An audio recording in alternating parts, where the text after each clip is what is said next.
Hello, my darlings. Madam Raven here.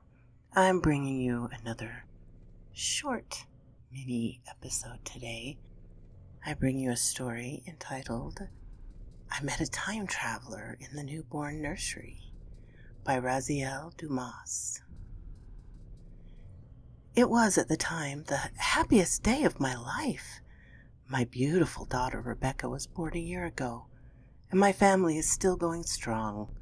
I've got a good, secure job, a kind, supportive wife, and 20/20 vision.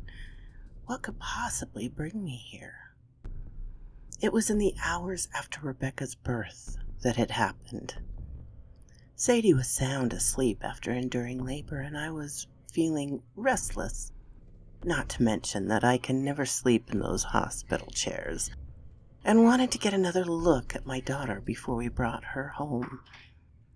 I went to the nursery with that in mind and wasn't shocked when I saw another man there.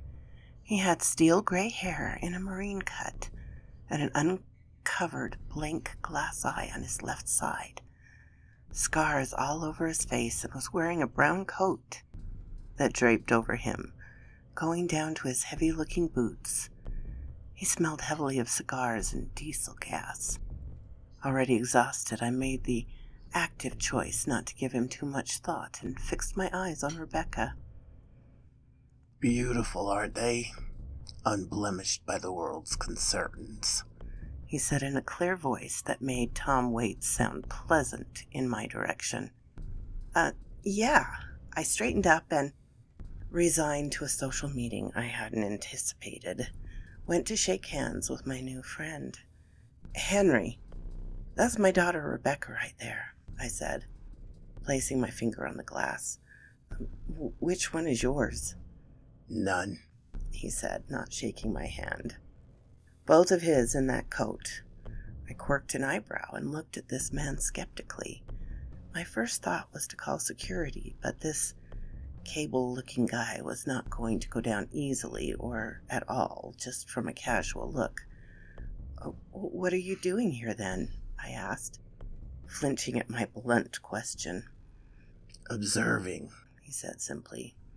"You can't change anything, you know." He was looking at the nursery, watching the babies in a detached way. "When we discovered the tech, we tried everything we could to change the present, to keep it from happening, but it never worked." "Keep what from happening?" I began, to fear not so much for the babies as I did for my own personal safety at this point, because this guy was clearly not firing on all cylinders. He pulled his hands out of his coat as if he heard my thoughts, and I swallowed hard at their size. He placed a finger against the glass just as I had. "It's gonna be that one. That's the one that will cause it to happen." The baby that he pointed to was a boy, fast asleep. The placard on the front of his plastic bassinet read, "John Doe." He clenched his hand and looked as if he was going to punch the glass, but relaxed his fist before he did. "Just a baby. It would be so easy." What's the baby gonna do? What are you talking about? I was almost frantic by now, so many emotions fighting for control in my head. Intrigue, fear, anger, confusion. He turned to face me, and I really got to see just how much he dwarfed me. His chest looked more like a refrigerator than the front of a human being. "It'll start 1 year from today. Their birthday.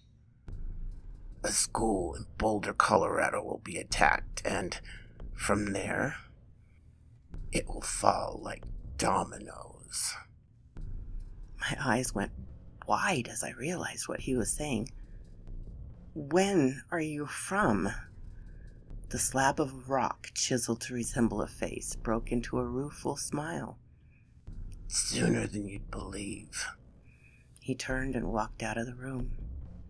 I was only then struck with just how quiet it was, just how alone I was, deciding that I had just run into a garden variety crazy person. I stuck that story under my hat and kept it there, resolving to try and forget about it. That was until today.